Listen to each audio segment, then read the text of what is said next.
What's up, suppers? It is Dives, Mr. Crockpot on Twitter. Welcome to the Suit Up Podcast. The Suit Up Pod can be found on iTunes and on Spotify. Hit that subscribe button if you're watching us on YouTube. On tap for today, we're going to recap episode 9 of the Clone Wars.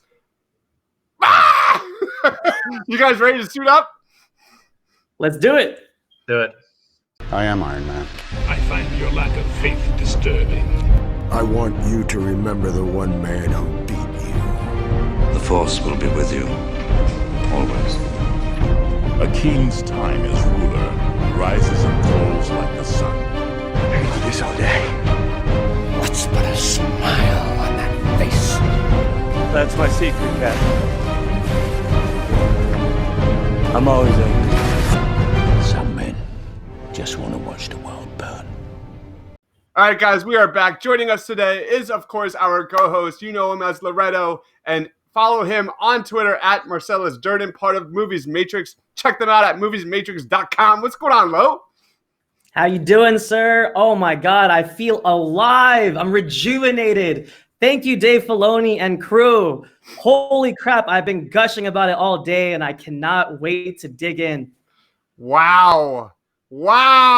Joining us today is also Ryan. Follow him on Twitter at renegade_H. What's up, Ryan?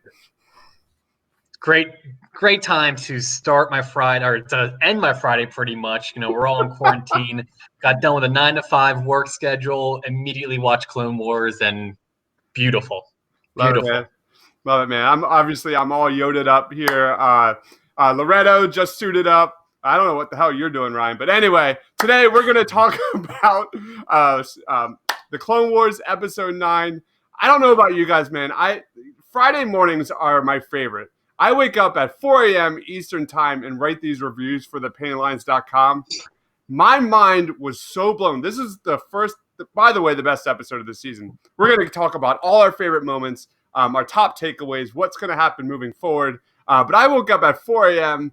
and I was geeking the fuck out the entire time. It had the little moments. It had the big moments. Loretto, what was some of your favorite moments of this episode? Oh man, I can't even know. I don't know where to start, but I actually, you know what? I do know where to start.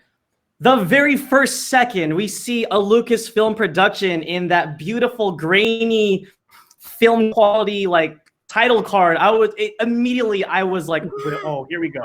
And it set us up, and then it immediately went into the red title card for the finale, and we hear the actual theme of Star Wars, and I knew we were in for something special. And I swear I take back anything from my last episode of how impatient I was and how upset I was because we didn't see them yet, but I knew it.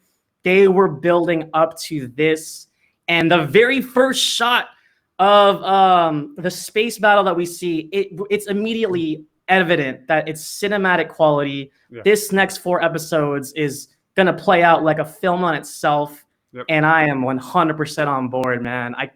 I'm just still shaking with excitement right now, man. Yeah, I completely agree with that. And my first thought, I went to Doctor Strange going like, we're in the end game now. Because we just leapt the Attack of the Clones. We just went straight into Revenge of the Sith. We talked last pod about, are we going to touch on Order 66?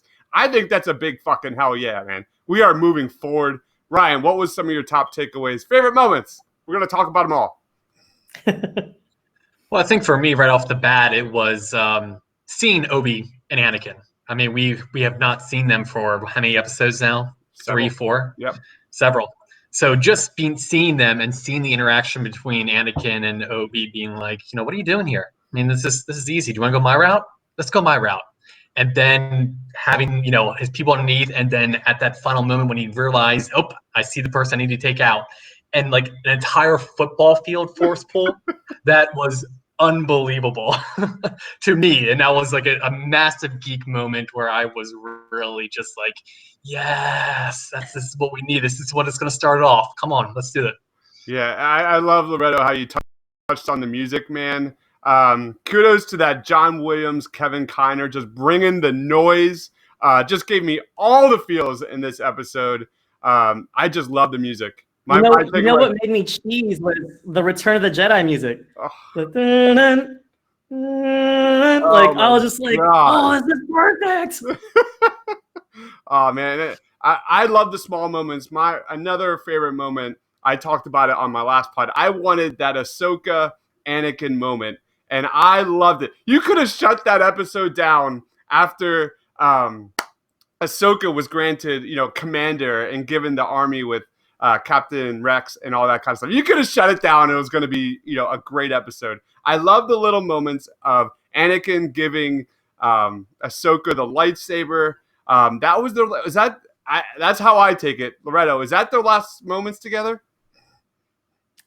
Oh man, I mean, it's too early to tell, but I think you could be right. I mean, that could be the last time they see each other. A lot like how when Anakin says farewell to Obi-Wan in the Revenge of the Sith before he goes to Mustafar. It could very well be that. Well, I believe in Rebels, Ahsoka does say, and the last time she saw her master was when he was going off to save the Chancellor. Oh, there it is. Okay. Oh, there you So go. I'm pretty positive that was the last moment she saw him on the good side. Talk Well, about so yeah. many goosebumps in that scene where Ahsoka gets a whole army. They're calling her commander, and B, I loved how Ahsoka stood up to Obi-Wan and said, "You're not looking out for the people, man. Stop. You are." Your intent, your focus is on the Chancellor. You don't give a shit about the people of Mandalore. That was really awesome to see.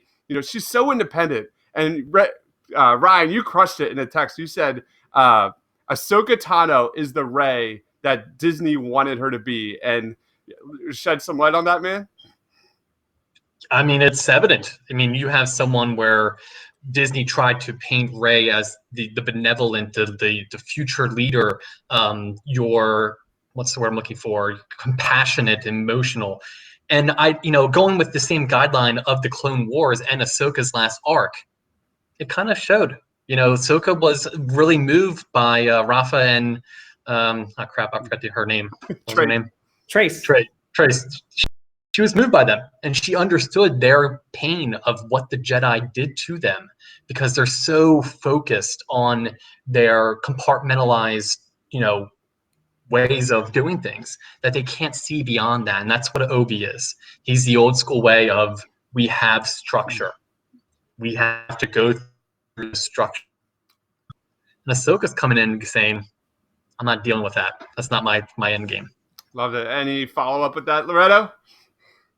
Oh, well, I just realized I was so excited that my word vomit, I barely answered your question. So rewinding back to my favorite moment, I almost teared up. I actually kind of got a little bit of it backed up 20 minutes ago as I rewatched it again. Seeing Ahsoka in front of the 501st, and they put on the war paint to honor her with the orange and her white tattoos, or however, is that natural? Are those tattoos? No, I believe it's natural. I could be wrong. Right. So like the patterns on their helmets and Rex and everybody calling her commander again. That just, anyone that's a fan of the show or the character, that really warmed my heart, filled me up. And of course, you already spoke of how Anakin finally opens up that box and says, you're going to need these.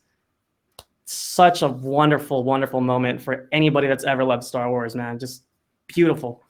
Yeah, there was like a half a second moment where if you watch that scene where Anakin's leaving and you see kind of Ahsoka just like put her head down. Like it was so beautiful. It was with the score. It was so beautiful. And then we get, I think, to the most badass moment. I don't know, you in TV, in film, I don't know what you want to call it, but that entire scene where they're going to Mandalore, speak to that, Loretto, man. Go ahead, man. Oh, man. First of all, fantastic action. And one thing I like about that particular descent into the atmosphere of Mandalore with the ships, and when they finally start exiting their ships, you can just tell that Ahsoka is Anakin's Padawan. Yeah. And it very much reminded me of Attack of the Clones, because that scene where he jumps out of the speeder and then Obi-Wan's like, I hate when she does that. And Ahsoka had that moment where she was like, Rex was like, hey, I didn't bring a jetpack. I'm sorry. She was like, I don't need one. And she just jumped out, started jumping from ship to ship and just wrecking shop. And then she does that epic, fantastic superhero landing we saw in the trailer, just stabbing her lightsabers in the ground. And then she gets her pose, and oh, it gave me chills, man. Just a fantastic action sequence. And how badass were just Bo-Katan herself too. Really, that whole squadron, man, wreck and shop, it was a sight to see, man. Just an appetizer of things to come for Mandalorian, because I think Captain Rex is going to be in the Mandalorian season 2, and I love that banter you saw between those two. And Ahsoka goes, "Beat ya!" Just so epic. Just so many moments in this episode. What was another one of yours, Ryan? Do you want to talk about that or pick another one? Gosh, another.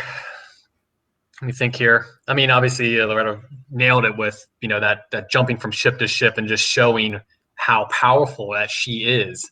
I think a moment with Ahsoka was the fact that she was still hesitant in the very beginning. This is business. This isn't me coming back to give you hugs and we're all good. This is still business to me, and I have people I gotta care for. I think slowly she realized this is who she was, and she took the lightsabers. But yeah, I think her going through and just really just crushing it, and then at the going to the very end into the trap to be cornered. That's a good ending in my opinion. What do we expect from this? I called it the Infinity War in my review of the Clone Wars. It was just I loved how the credits hit and there was no music. It was just you could just hear the rumbling of the lightsabers. And I want to go back and something on you that you touched on, Ryan, and that was how similar Bo-Katan and Ahsoka Tano were. And you always think of Ahsoka as like a member of the Jedi Council, that destined to be this Jedi Knight. And I thought she related with Bo-Katan more than she related with Obi-Wan.